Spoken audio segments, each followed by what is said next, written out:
Hello, this is going to be a continuation looking at equations in the cyclic group.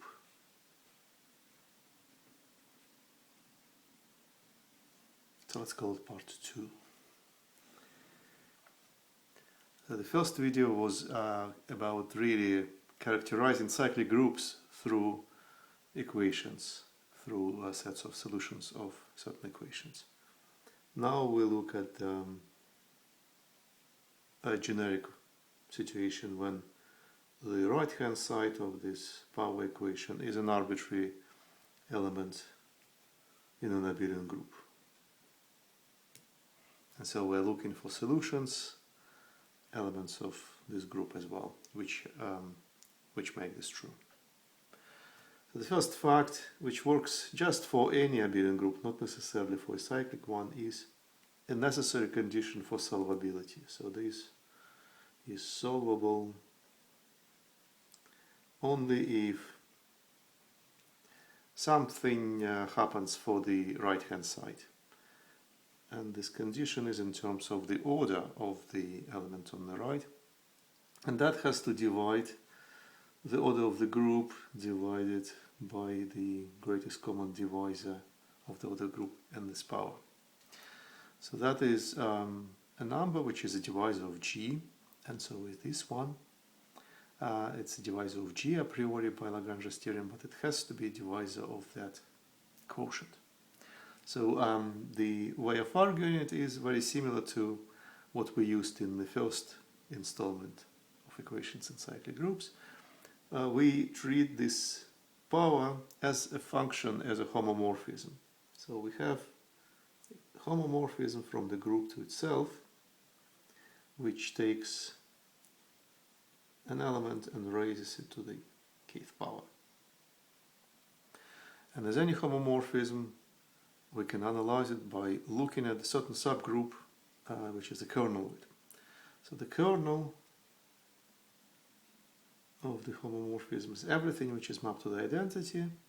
So that's what we called G sub k, solutions of the equation where on the right we have just the identity element. And that is a subgroup, and we argued that it is a subgroup where we can replace k by the greatest common divisor of the order of G and k, and that is now the divisor of the order of the group. So that we can count how many elements we have, hence counting how many elements we have in the kernel, and that will be just this number, the greatest common divisor of k and the order. And then by the first isomorphism theorem, we know how many elements we have in the image. So the image of the its size, its order is the same as the index of the kernel, hence this ratio.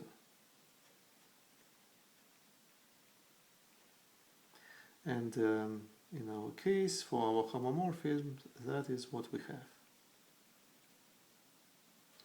So the image has to have this size. And now we want G to be in the image, we want G to be a power, and by Lagrange's theorem, the order has to divide the order of the image. So hence this condition, hence this necessary condition. G has the only chance to be in the image if its order divides the order of the image. So that's a condition. Now that works for arbitrary abelian groups. Now let's assume that G is cyclic. And in this case, I will argue that this is if and only if. So that is a really necessary and sufficient condition for the solution set to be non-empty. So the set of all solutions is non-empty if and only if the order divides this ratio.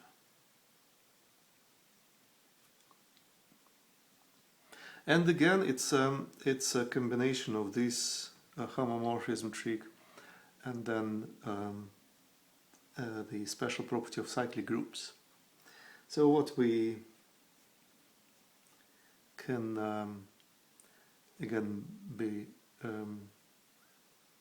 sure about that the image is always in the group subgroup of the form where we solve some equation like that. So again, it's all elements in the group raised to the power d being identity. D here is that the ratio g over the GCD of G and K, order of G and K. So that is because, again, every element in the image, its order has to be divisor of that, and hence has every element in the image will be a solution of this. So that is just by the Lagrange's theorem again. But now we have the order of the image computed, and at the same time, if G is cyclic, so G being cyclic guarantees that the order of any of such subgroups is bounded by the D, and so they have to be the same. So the order of these is equal to D, is equal to the order of the image, so they have to be really the same. So the image is equal to this subgroup.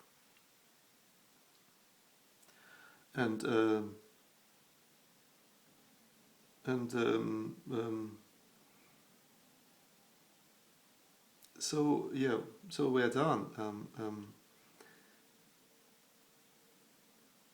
The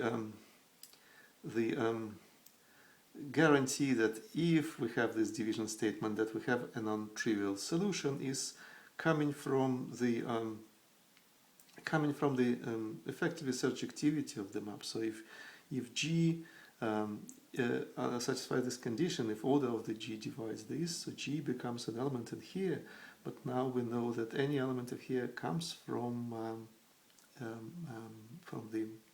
something in here by the map. So any element in here is a power, kth power. So we are done. So we have if and only if now.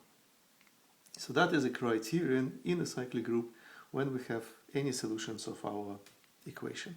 Let's now complete this analysis by counting how many solutions we have if it is non-empty. So in this, assuming this, the statement will be that the number of solutions is just the GCD. Because, solutions in terms of this map are just the pre-image of an element G. So G is in the image of this map, and then the pre-image is everything which goes into this answer G, so anything which solves this equation. And the size of the pre-image, again, from the first fundamental theorem about isomorphisms, first isomorphism theorem, is really equal to the size of the kernel, and the size of the kernel is just this GCD. So that is a complete characterization of solutions. So solution sets are non-empty if and only if we have this condition for the right-hand side, for the order of the right-hand side, and then if they are non-empty, the number of solutions is given by this. So let's look at examples. In my example, I'll take G to be a cyclic group, which is the multiplicative group of integers modulo 7. So that one is a prime, and then this group is cyclic. I have an element of order 6. The order of my group is 6, and then the first equation I'll be looking at is the following. So x cubed is congruent to 2 mod 7. So that is equation written as a congruence, but in terms of this group it will be really this equation where G is 2, and k is 3. So G is an element of my group, and as such, well, its order, multiplicative order of 2 modulo 7, is going to be crucial for everything what's going to happen. So that is 3, right? Because the square is not, the square of 2 is not congruent to 1, but the cube, which is 8, is. So that is the order of 2 as an element of this group. It is 3. So then the k is equal to 3 and the order is equal to 3. So what I have is 6.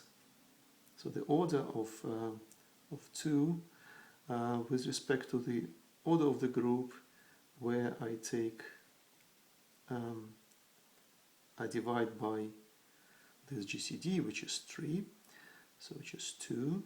So the order of the group of the elements on the right hand side of my equation doesn't divide. So I can be sure that there are no solutions. And of course it can be checked explicitly, say by trying all remainders modulo 7, like 1, 2, 3, 4, 5, up to 6, and seeing that none of them will solve the equation. So 2 is not a cube modulo 7. But yeah, if we change the exponent to 4, then this equation will have solutions, because again the order, which is 3, has to divide 6 over the GCD of 6 and 4, and that GCD is 2, and then the ratio becomes 3, and we do have division statements, so there are solutions, and the number of solutions is given by this answer. So that is just this GCD of 6 and 4, which is 2. So there should be 2 solutions, and we can find them. So the first solution is 2, because 2 cubed is congruent to 2 cubed is congruent to 1. That's what this order answer is telling us. So the 2 to the 4th is 1 times 2 is 2. So the one of the solutions is 2, and the other, well, if 2 solves, then negative 2 will also solve this congruence, so plus or minus 2, or 2 and 5. These are the only 2 solutions of this congruence modulo 7, and knowing where to stop, knowing the number of solutions is convenient. So that's it for now. See you later.